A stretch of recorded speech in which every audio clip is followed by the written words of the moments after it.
Hello everyone, good morning and welcome back to my mini blog. তো এখানে দেখো আমি জল ঢালতে এসেছি। এটা আমাদের পাগলা বাবা মন্দির। আমাদের বাড়ির থেকে অনেক দূর হয় এটা।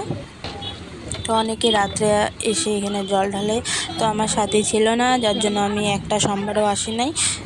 তো লাস্ট সোমবারে আমাদের পাড়ার থেকে ওখানে পুজো করে, যজ্ঞ হয়, অঞ্জলি হয়। তো তার জন্য আমি আর আমার দিদি এখানে আসলাম, তো জল ঢাললাম।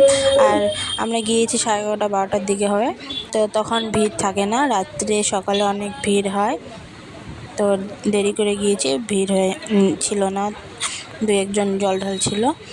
আর অঞ্জলির যজ্ঞ আমি কিছু দিইনি, কারণ অনেক লেট হয়েছিল। তো জল ঢেলে বাড়িতে চলে এসেছি। তো এই দেখো রাত্রে যজ্ঞ হয়েছে। আর এখানে স্টার্ট হওয়ার থেকে এখানে পাঠও হয়।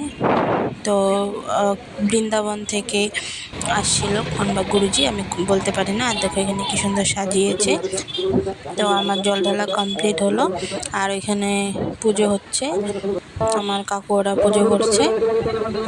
তো ওইখানে প্রসাদও বিতরণ হয়, আগের দিনও হয়, মানে রবিবারে। আর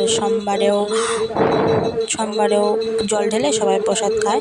তো এখন আর প্রসাদ বিতরণ নেই, যেহেতু 12টা হবে। তো এখন আর প্রসাদ নেই। এখন লাস্টে এই যে কমিটির থেকে এক কড়াই খিচুড়ি বিতরণ করা হবে, মানে প্রসাদ। আর আমাদের এখানে প্রসাদ বানিয়েছে। আর দুপুরে আমাদের আজকে নিরামিষ। তো বাই বাই।